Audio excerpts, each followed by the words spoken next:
Good morning everyone. सर्वप्रथम आपण धन्वंतरी स्तवन चालू करूया. यो विश्वं विदधाति पाति सततम संहारयत त्यंजसा सृष्ट्वा दिव्यमहोषधींश विविधान् दूरीकरोत्यामयान् बिभ्राणो अंजलिना चकास्ति भुवने पीयूष पूर्णं घटं तं धन्वन्तरि रूपमिषमलं वंदामहे श्रेयसे वंदामहे श्रेयसे वंदामहे श्रेयसे.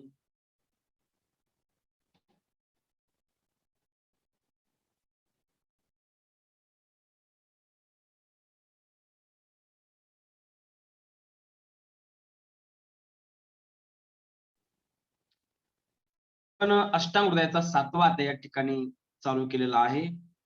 अध्याय 7वा अर्थात तो अन्न रक्षा अध्याय व्याख्यास्थ. त्यामधील आपले काही श्लोक या ठिकाणी झालेले आहेत. आपण आज निद्रा या विषयावर चर्चा करणार आहोत. श्लोक नंबर चालू आहे. आतापर्यंत आपण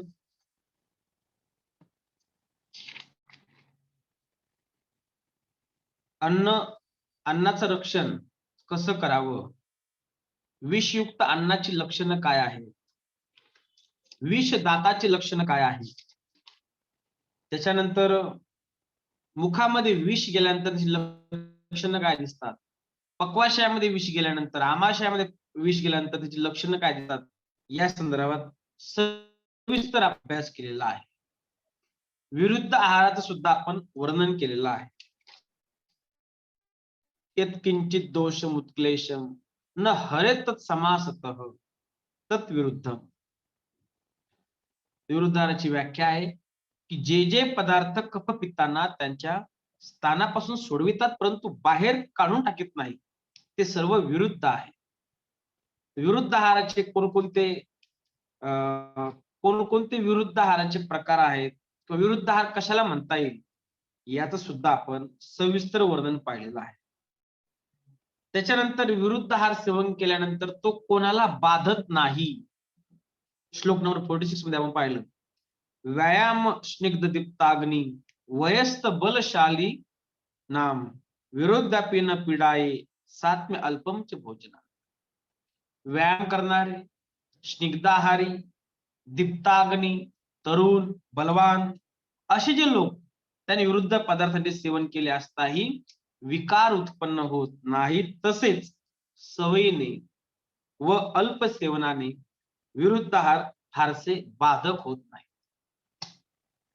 त्यामुळे विरुद्ध आहाराचं जे कोणी व्यायाम करतात, स्निग्ध आहार घेतात, अग्निप्रदीप्त आहे, वय चांगला आहे, बलवान आहेत, त्यांना आहार बाधत नाही. त्यानंतर आपण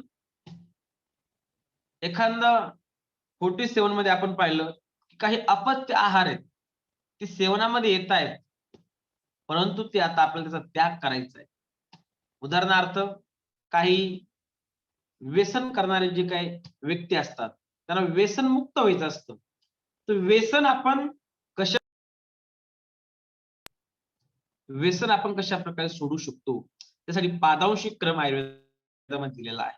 कोणतीही गोष्ट जी शरीराला घातक आहे, अपथ्यकारक आहे आणि जर त्याग करायचा आहे तर पादांशिक क्रमाने त्याग करायचा आहे. या ठिकाणी अपथ्याचा त्याग कसा करावा म्हटलंय श्लोक नंबर 47 मध्ये, पादेन अपथ्यम अभ्यस्तम पाद पादे. ज्या अपथ्य आहाराधिकांची सवय झाली असेल त्यांचा चतुर्थांश आणि षोडशांशाने त्याग करावा, एकदम करू नये. एखादा अल्कोहोलिझम आहे, अल्कोहोलिक पेशंट आहे, विड्रॉल सिम्पटम दिसतात त्या ठिकाणी, म्हणून पादांशिक क्रमाने त्याग करायचा आहे. आपण सविस्तर वर्णन बघितलं आहे. पादेन म्हणजे 1/4 त्याग करायचा आहे किंवा पादेन म्हणजे 1/16 त्याग करायचा आहे. हा तुमचा एमसीक्यू आहे. आणि असं केल्यानंतर काय होईल तर आचार्य वाग्भट म्हणतात, क्रमेण अपचिता दोषाः क्रमेण उपचिता गुणाः नाप्नुवन्ति पुनर्भावम अप्रकम्प्या भवन्ति च. श्लोक नंबर 49 मध्ये बघा, अपत्यजन्य दोषांचे निस्सरण किंवा पथ्यजन्य गुणांचे संपादन क्रमाने केले असता घालविलेले दोष पुन्हा उत्पन्न होत नाहीत व संपादित गुण चिरकाल राहतात. अशा पद्धतीने जर आपण केलं तर अशा पद्धतीने जर केलं नाही तर काय होईल? श्लोक नंबर 40.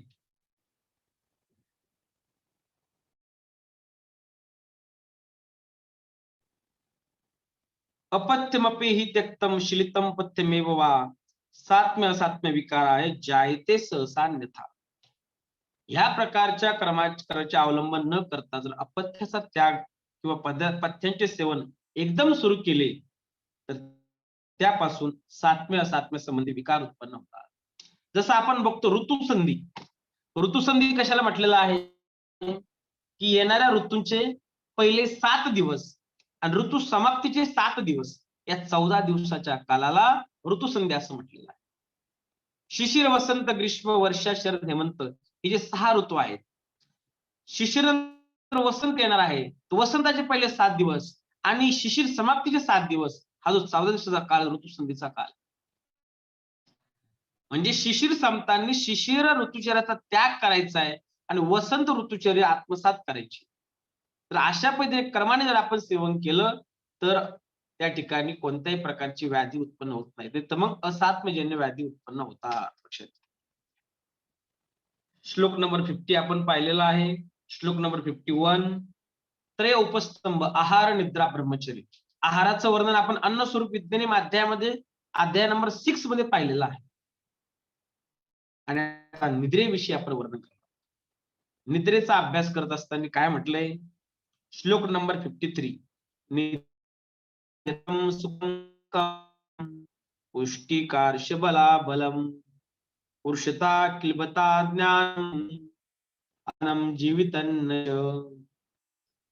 निद्रेवर काय काय अवलंबून आहे? निद्रा किती महत्वाची आहे? सुख दुःख, पुष्टता पुरुषता, शक्ती अशक्तता, षंडता, ज्ञान अज्ञान, जीवित व मरण या सर्व गोष्टी निद्रेवर अवलंबून आहेत.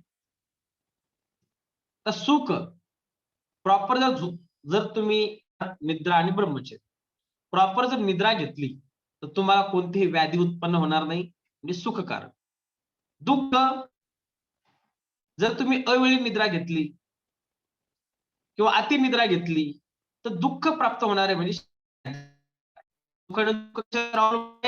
निद्रेवर. पुष्टिकार्ष पुष्टी प्रॉपर निद्रा घेतलेली आहे, पुष्टी होणार. अमात्रेत अवेळी निद्रा घेतली, पुरुषता उत्पन्न होणार. अशक्तता आणि शक्ती. शक्ती प्राकृत निद्रा अवलंबून आहे, अशक्तता अप्राकृत निद्रा. पुरुषत्व षंडता, पुरुषता किलबता. प्राकृत निद्रा असेल तर पुरुषता उत्पन्न राहील, नाहीतर किलबता उत्पन्न होईल. ज्ञान अज्ञानम, ज्ञान आणि अज्ञान. ज्ञान ग्रहण करणे ईश्वर निद्रा अवलंबून आहे. तर आपण ज्ञान ग्रहण करू शकत नाही. ज्ञान अज्ञान आणि जीवित व मरण. जीवन चांगलं राहणे, आनंदीदायी राहणे निद्रेवर अवलंबून आहे, प्राकृत निद्रेवर. अन्यथा मरणम चापादयति. त्या ठिकाणी मरण ह्या सर्व गोष्टी निद्रेवर अवलंबून आहे. श्लोक नंबर 54 बघा. अकाली निद्रा घेतली किंवा अति निद्रा घेतली तर काय परिणाम होऊ शकतात? अकाले अति प्रसंगाश्च नच निद्रा सुखायुषी पराकुर्यात काल रात्रीर वापरा. अकाली निद्रा, अति निद्रा व अत्यल्प निद्रा यांची हानी करण्याविषयी जशा काय दुसऱ्या काल रात्री. आता काल रात्री कशाला म्हटलेलं आहे? काळ रात्र म्हणजे मरणाची रात्र. जर आपण अकाली निद्रा घेतली किंवा अति निद्रा घेतली किंवा अत्यल्प निद्रा घेतली तर या तीनही ज्या गोष्टी अकाले अति प्रसंगाश्च नच निद्रा निचेविता सुखायुषी पराकुर्यात काल रात्रीला अंडरलाईन करा. आपल्या आरोग्याची हानी करणारे आहेत. श्लोक नंबर 55 बघा.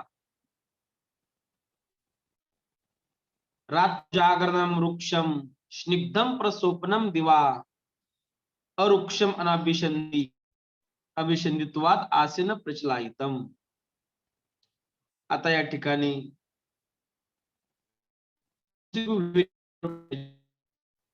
आपण जर रात्री जागल्याने देह धातू वृक्ष होतात व दिवसा निजल्याने ते स्निग्ध होतात. म्हणजे अर्थात रात्री जागल्याने वायू वाढतो व दिवसा निजल्याने श्लेष्मा वाढतो. दिवसा झोप घेणे असल्यास ती बसूनच घ्यावी, म्हणजे श्लेष्मा न वाढता धातूंना स्निग्धता प्राप्त होते. त्या ठिकाणी सांगितलं की रात्री जर जागरण केलं तर शरीरामध्ये वृक्षता वाढते. प्रस्वप्नम दिवा, दिवा सॉफ्ट जर केला तर शरीरामध्ये स्निग्धता वाढते, म्हणजे कफाचं वर्धन होते त्या ठिकाणी. आणि आसन प्रचलायितम, याला अंडरलाईन करा. आसन प्रचलायितम अरुक्षम अनाभिषंदी.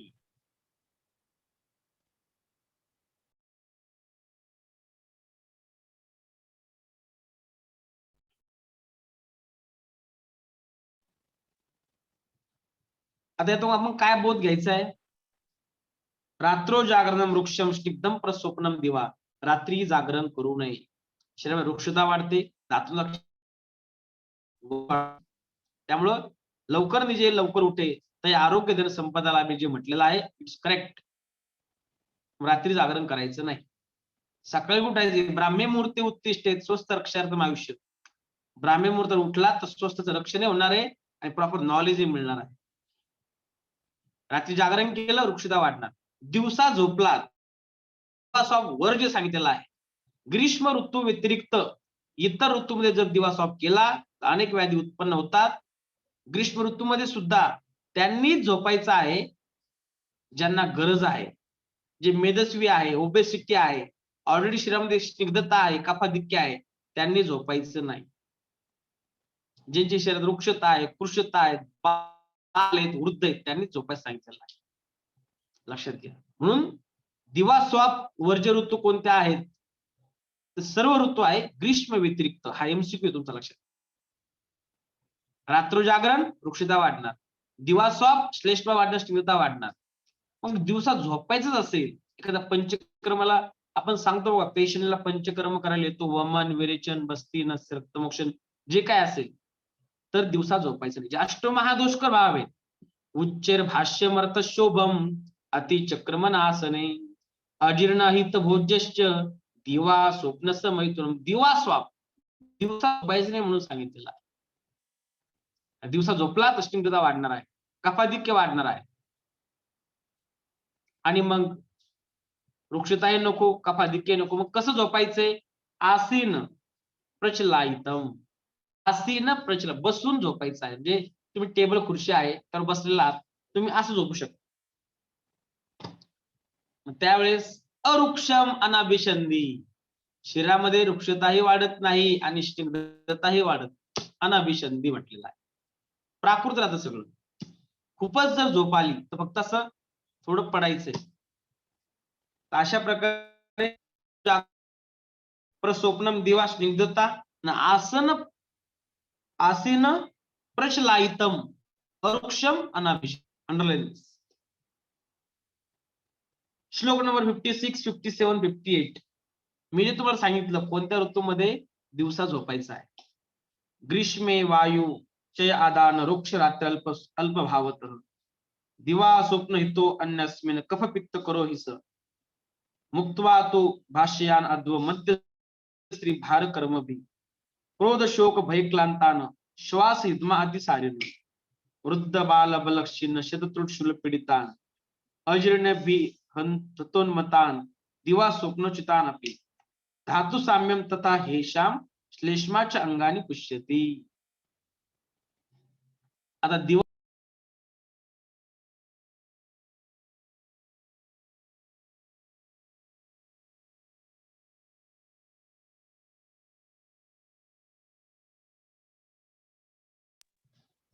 दिवासॉप योग्य ऋतू कोणते आहेत बघा.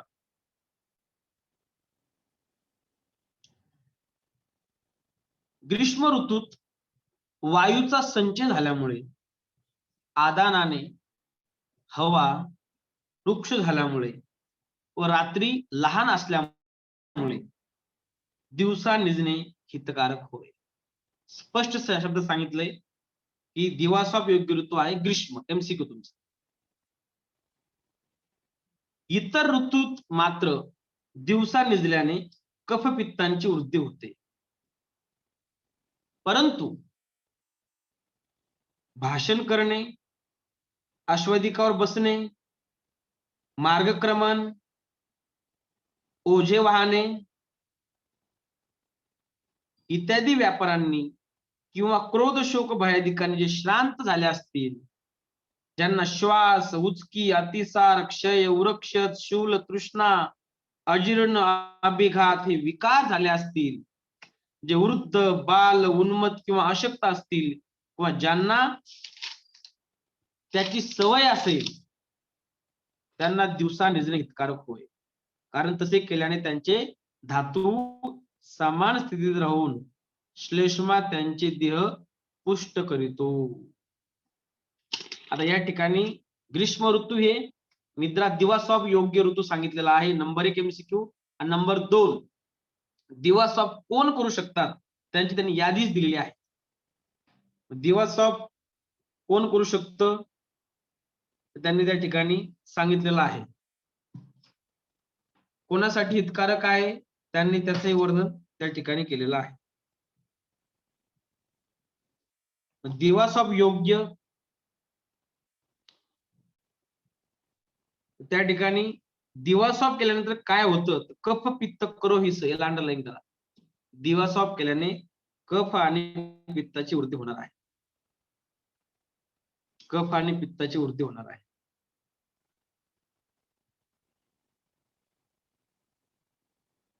तर ग्रीष्मामध्ये दिवासॉप करायचा आहे, परंतु ग्रीष्म व्यतिरिक्तही कोण कोण अजून दिवासॉप करू शकतो त्याची यादीच दिली त्यांनी.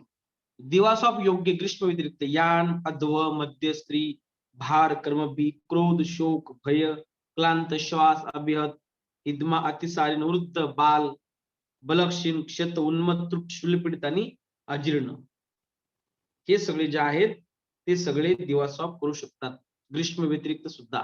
त्याचं ते लक्षात ठेवा. आणि काय होईल त्याने त्यांना, आणि यांना सवय आहे दिवसा झोपायची. लास्ट लाईन बघा. धातू साम्यम यथा हेष्या श्लेष्मांच्या अंगाने पुष्यती. जरी कफवर्धन झालं तरी ते धातूंची पुष्टी करणार आहे. काही काही रात्रपाळी करणारे असतात, मग त्यांना दिवसा झोपणं गरजेचं आहे. अशा काही ज्या गोष्टी सांगितलेल्या आहेत त्यांना दिवासॉप योग्य सांगितलेलं आहे. त्यातलं एमसीक्यू काय, ग्रीष्म हा दिवासॉप योग्य ऋतू आहे.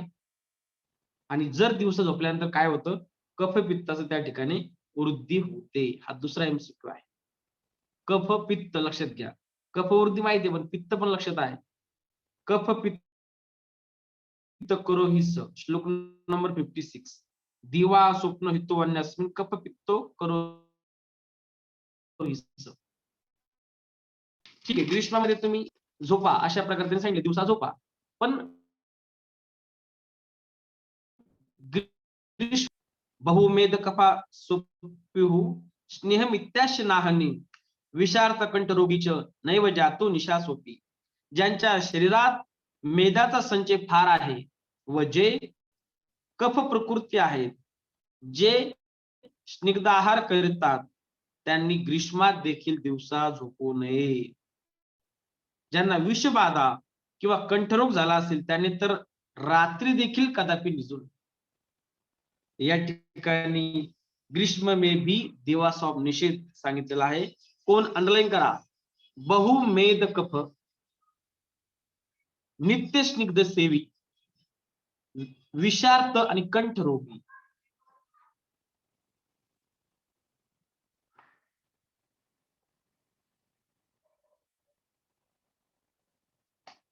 बहुमेध पहा,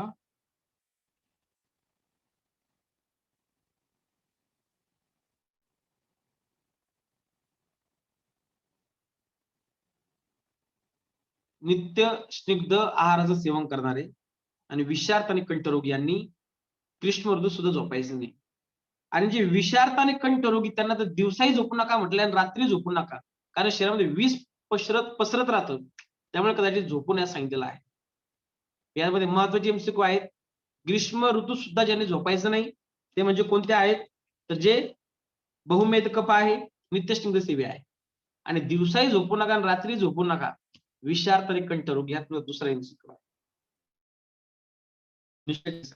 ग्रीष्म ऋतूमध्ये का झोपायला सांगितलंय, त्या ठिकाणी वायूचा छेद झालेला असतो, आदानाची वृक्षता असते आणि रात्री अल्प भावात, रात्र ही लहान असते, असं त्यांनी दिवस ऑफ योग्य ऋतूची कारण सांगितली.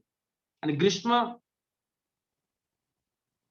ग्रीष्म व्यतिरिक्त जर आपण दिवस ऑफ केलेला आहे तर ते कफ पित्तकर आहे, असं या ठिकाणी वर्णन केलेलं आहे. लक्षात घ्या, ग्रीष्म व्यतिरिक्त जर आपण दिवस ऑफ केला तर ते कफ पित्तकर आहे.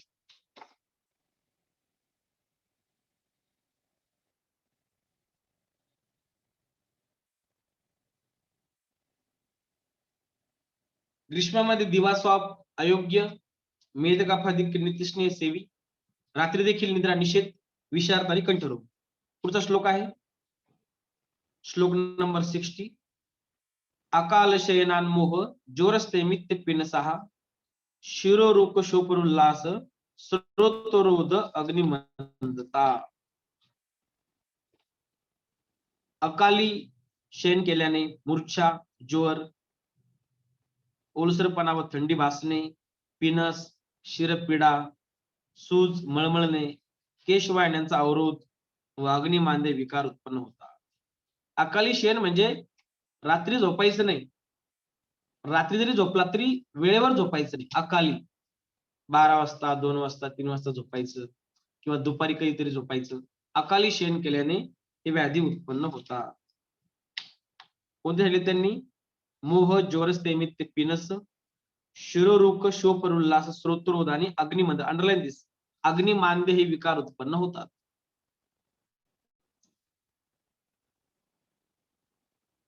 श्लोक नंबर 61-62.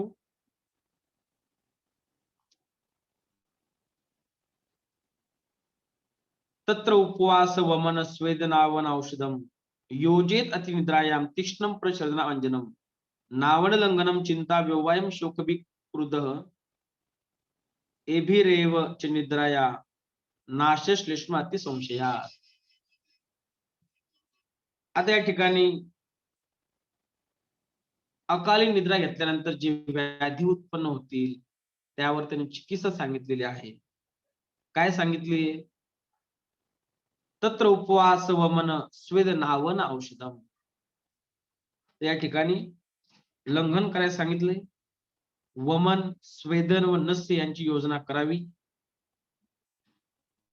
अतिनिद्रेची चिकित्सा सांगितली त्यांनी. अतिनिद्रा जर असेल, तीक्ष्ण वमन, अंजन, नस्य, लंघन, चिंता, मैथुन, शोक, भय, क्रोध यांची योजना करावी. या सर्व गोष्टी कफाचा अत्यंत ऱ्हास करून निद्रा नाशास कारणीभूत होतात.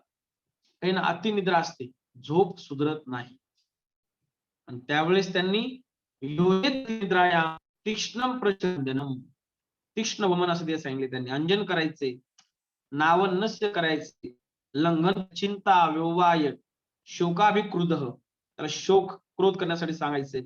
एभिरेवच निद्राया नाशः श्लेष्मात्य संशया. आणि ह्या सर्व गोष्टी कफाचा अत्यंत ऱ्हास करून, कारण कफामुळेच निद्रा येते. कफाधिक्य असतं म्हणून निद्रा येते. कफामध्ये तामस गुण असतात, त्याच्यामुळे ह्या सगळ्या गोष्टी अतिनिद्रा चिकित्सा त्याने दिलेली आहे. श्लोक नंबर 63. निद्रानाशात अंगमर्द शिरो गौरव जृंबिका जाड्यम ग्लानी भ्रमापतिनितंद्रा योगाश्य वातजा. निद्रा नाशाने अंगमर्द, जांभया देणे, डोके जड होणे, आळस, ग्लानी, भ्रम, अपचन, अपक्ती, जाड्यम ग्लानी भ्रम अपक्ती तंद्रा रोगाश्य वातजा. अपचन, तंद्रा, वातरोग हे विकार उत्पन्न होतात. निद्रानाश. आता अतिनिद्रेची आपण चिकित्सा पाहिली. काहींना निद्रानाश, झोपच लागत नाही आणि झोप लागत नाही, त्यामुळे त्यांना ही लक्षणं दिसतील. काय? निद्रानाशात अंगमर्द, शिरोगौरव जृंभिका, जाड्यम ग्लानी भ्रम पक्ती तंद्रा रोगाश्य वातसा. ही लक्षणं लक्षात ठेवा. श्लोक नंबर 64 या ठिकाणी सांगितलंय, यथा काल मतो निद्राम रात्रो सेवेत सात्म्यतः असात जागरात ददे प्रात सोप्यात भुक्तवान. यास्तव ज्याची जितकी सवय असेल तितकी रात्री यथाकालीन झोप घ्यावी. सवयीहून फाजील जितका वेळ रात्री जागरण होईल त्याच्या निम्मे सकाळी जेवण्यापूर्वी झोप घ्यावी. इथे तुमचा एक एमसीक्यू आहे. श्लोक नंबर 64 मध्ये एमसीक्यू आहे. यथा काल मतो निद्राम रात्रो सेवेत सात्म्यता असात्म्य जागर अर्धे प्रात स्वप्नात भुक्तवा. आता झोप जेवढी असेल तेवढी घेतली पाहिजे, परंतु एखाद्या वेळेस जर रात्री जर जागरण झालं तर काय करावं? रात्री जागरण होईल त्याच्या निम्मे सकाळी जेवण्यापूर्वी झोप घ्या. रात्री जागरण झाल्यास अंडरलाईन करा, जागरात अर्ध प्रात स्वप्नात अभुक्तवान. अभुक्तवाना अंडरलाईन करा. जर रात्री जर तुम्ही 10 वाजता रोज झोपता आणि एखाद्या चुकून तुम्हाला जर 2 वाजता झोपावं लागलं तर 4 तास तुमचं झोप वाढली तर उद्या सकाळी दुसऱ्या दिवशी अभुक्तवान, जेवणापूर्वी रात्री जर तुम्ही 4 तास जागलात तर त्याच्या निम्मे झोपायचं आहे. म्हणजे 2 तास तुम्हाला झोपायचं म्हणून सांगितलंय. म्हणजे झोपण्याचे नियम सांगितलेत. जर रात्री जागरण झालं असेल चुकून तर तुम्हाला उद्या सकाळी जेवणापूर्वी तुम्ही त्या पद्धतीने निम्म झोपायचं आहे. जागरात अर्ध प्रातः सोप्यात अभुक्तवान हा तुमचा एमसीक्यू आहे. श्लोक नंबर 65, 66, 67 बघा. आता ज्यांना झोप चांगली येत नाही, निद्रा नाशाची चिकित्सा या ठिकाणी सांगितलेली आहे. पेशंट येतात झोप लागत नाही, ही चिकित्सा द्यायची. व्हेरी व्हेरी इम्पॉर्टंट श्लोक या.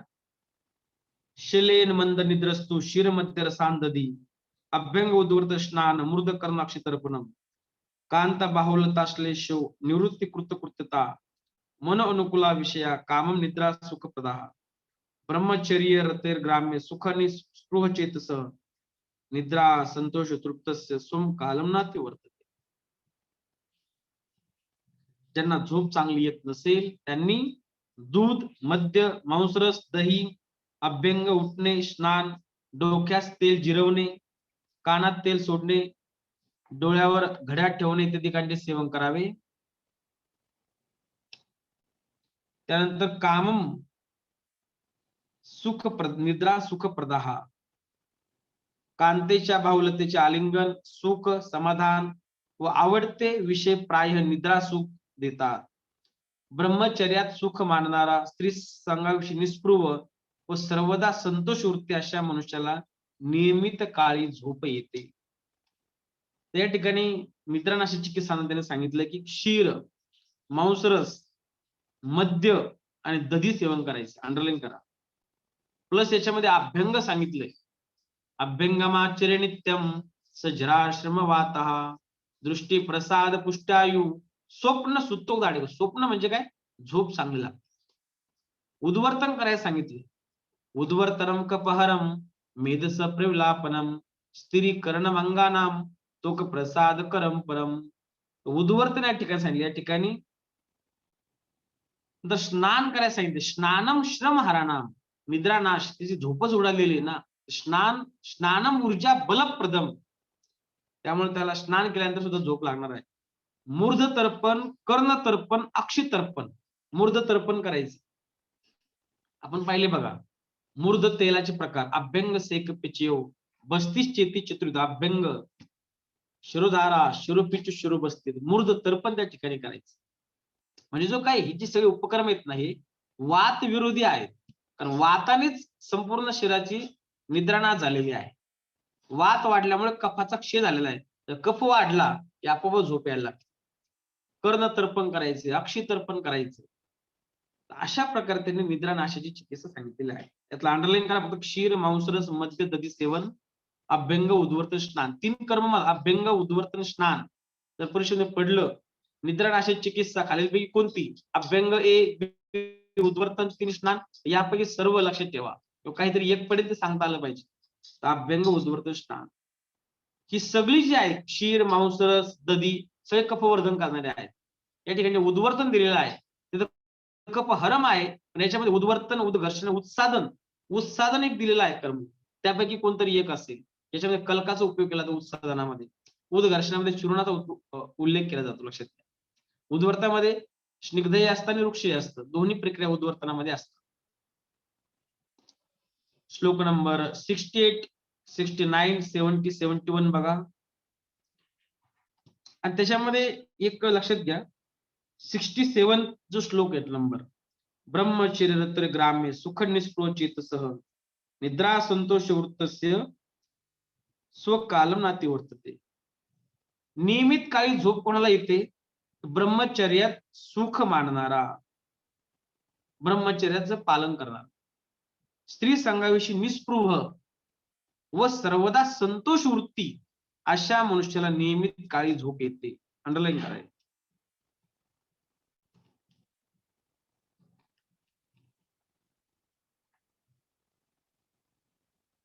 श्लोक नंबर 68, 69 बघा.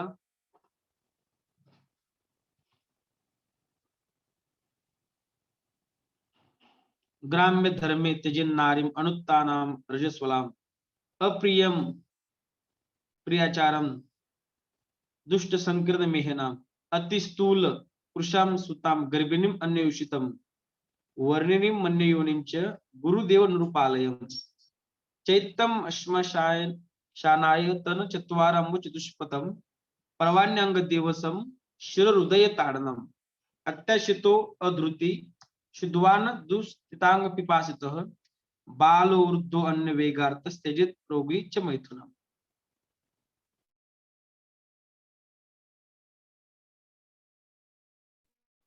त्या ठिकाणी ब्रह्मचर्या संदर्भात काही गोष्टी सांगितलेल्या आहेत, तुम्ही वाचून घ्या. त्याच्यामध्ये काय काय दिलंय? ग्राम्य धर्मे त्यजेत नारीम अनुत्तानाम रजस्वलाम. वाचून घ्या मनामध्ये संपूर्ण त्याचं जे काही असेल ते भाषांतर बघा एकदा पुस्तकात.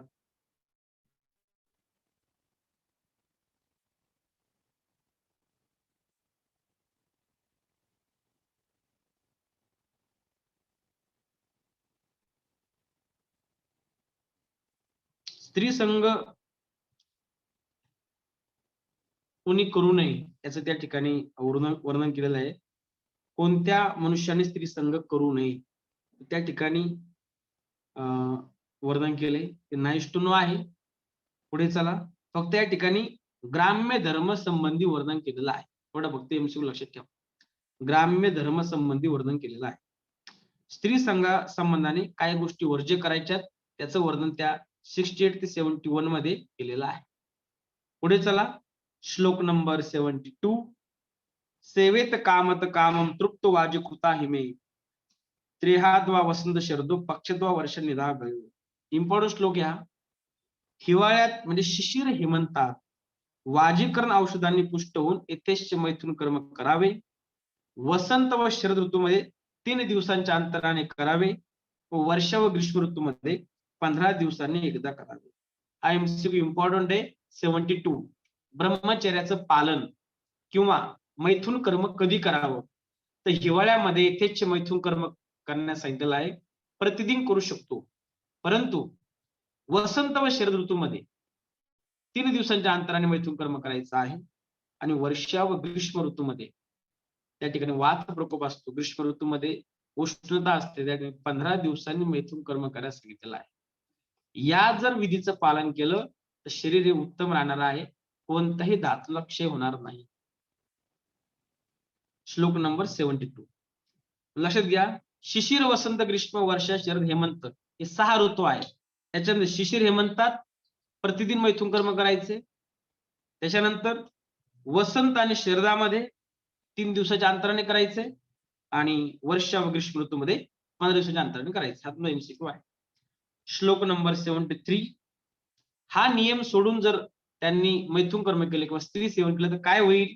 ब्रह्म कलम ऊर्ध्वबल्य बल धात्वा अग्निंद्रिय क्षय अपरमरणम च स्याद अन्यथा गच्छित स्त्रियम. हा नियम सोडून जे स्त्री सेवन करतील त्यांना भ्रम, ग्लानी, त्या ठिकाणी सांगले धातूंचा क्षय, इंद्रियांची क्षीणता, अकाली मरण प्राप्त होतात. स्त्रियांसाठी पण आहे पुरुषांसाठी सुद्धा आहे. तर नाइष्टुनो आहे, माहिती असावं आपल्याला, परीक्षेमध्ये याच्याविषयी काही पडणार नाही, परंतु मैथुन कर्म विषयी मात्र पडलेला आहे. श्लोक नंबर 74. स्मृती मेध आयु आरोग्य पुष्टी इंद्रिय शो बले हे अधिका मंद जरसो भवंती स्त्रीषु संहिता. वर सांगितलेल्या नियमाने स्त्री सेवन केल्यास स्मृती, बुद्धी, आयुष्य, आरोग्य, पुष्टी, शुक्र, यश व बल यांची वृद्धी होते व जरा लवकर येत नाही, वार्धक्य लवकर येत नाही. म्हणून आपण जे बघतो, जे ब्रह्मचारी पुरुष असतात, जे ऋषीमुनी असतात, त्यांचं आयुष्य चांगलं असतं, ते तेजोमय असतात, कांतिमय असतात. परंतु गृहस्थ आश्रमी सुद्धा तेजोमय राहू शकतो जर या नियमांचं पालन केलं तर. पुढे श्लोक नंबर 75 बघा. स्नान अनुलेपन हिमा अनिल खंड खाद्य शीतांब दुग्धरस युषसुरा प्रसन्न सेवेतच अनुशेनम विरतो रतस्य तस्यम आशु वपुष पुनरिती धाम. तर मैथुनानंतर काय केलं पाहिजे याने सांगितलंय. स्नान, उठणे, थंड वारा, शर्करायुक्त खाद्य, थंड पाणी, दूध, मांसरस, सार, सुरा व श्वेत सुरांचे सेवन करावे आणि मग निद्रा घ्यावी. असे केले असता शारीरिक तेज लवकर परत येते. मैथुन कर्म केल्यानंतर त्या ठिकाणी काय करावे सांगितलेलं आहे. स्नान, उठणे, थंड वारा, शर्करायुक्त खाद्य, थंड पाणी, दूध, मांसरस. आता जे काय मैथुन कर्म केलं याच्यामध्ये सप्त धातूंचा सार म्हणजे शुक्र याचा क्षय झालेला आहे. आणि शुक्रवर्धक काय आहे तर दूध सांगितलेलं आहे. जे कफवर्धक आहे ते शुक्रवर्धक आहे. स्फटिकाभम द्रवम स्निग्धम मधुरम मधुगदिश्य शुक्रमिच्छिंती कैचितु तैलम शुद्रम निवंदत. तर ते शुक्र जे आहे, शुक्रवर्धन करण्यासाठी जे काही वाजिकर औषध असतील, दूध असेल, मांसरस असेल, थंड पाणी असेल, श्वेत सुर असेल याचे सेवन करायचे, म्हणजे जे काही शुक्रक्षय झालाय ते भरून येणार आहे आणि तेजमय कांती टिकून राहणार आहे. लास्ट 76 बघा. श्रुतचरित्र समृद्धे कर्मदक्ष दयालो भीषजी निरुणबंदे देह रक्षाम निवेश्य भवती विपुल तेजे स्वास्थ्य कीर्ती प्रभाव स्वकुशल फलभोगी भूमिपालश चिरायू. विद्येने परिपूर्ण, आचाराने चांगला, क्रियेने दक्ष व दयाळू अशा वैद्यावर आपल्या देहरक्षणाचे काम सर्वस्वी सोपून दिल्याने राजाला उत्तम तेज, आरोग्य, कीर्ती व पराक्रम, आपल्या पुण्य फलांचा भोग व चिरकाल आयुष्याचा लाभ होतो. यांनी वैद्याची कोणता वैद्यकडे जावं याचं वर्णन त्यांनी थोडक्यात केलेलं आहे. विद्येने परिपूर्ण आहे, आचाराने चांगला आहे, क्रियेने दक्ष आहे आणि दयाळू आहे, असा वैद्य हा राजासाठी योग्य आहे म्हणून सांगितले. अशा प्रकारे हा अध्याय या ठिकाणी संपलेला आहे पूर्णपणे. आता तो अनरक्षा अध्यायामध्ये काय काय इम्पॉर्टन्स ते आपण पाहिलेला आहे. ठीक आहे. त्याच्यामध्ये आपण विरुद्धाहाराचं वर्णन, विषुक्त अन्नाचं वर्णन, निद्रेविषयी, अपत्याचा त्याग कसा करावा, आहाराविषयी आपण अन्नस्वरूप विद्येने माध्यमामध्ये पाहिले, निद्रेचं आता वर्णन केलं आपण, निद्रा कधी घ्यावी, अकाली निद्रेने काय काय होतं, निद्रेची चिकित्सा काय, अतिनिद्रेची, अकाली निद्रेची चिकित्सा काय, परत ब्रह्मचर्याचं आपण पाहिलं, ब्रह्मचर्याचं पालन, मैथुन कर्म कधी करावं, अशा प्रकारे भरपूर आपण वर्णन केलेलं आहे. आणि आता हा अध्याय संपलेला आहे. आपण या ठिकाणी थांबूया. पुन्हा उद्या भेटू. उद्या मला असं वाटतं गुढीपाडवा आहे. सगळ्यांना इन ऍडव्हान्स गुढीपाडव्याच्या हार्दिक शुभेच्छा. आणि उद्या किती वाजता क्लास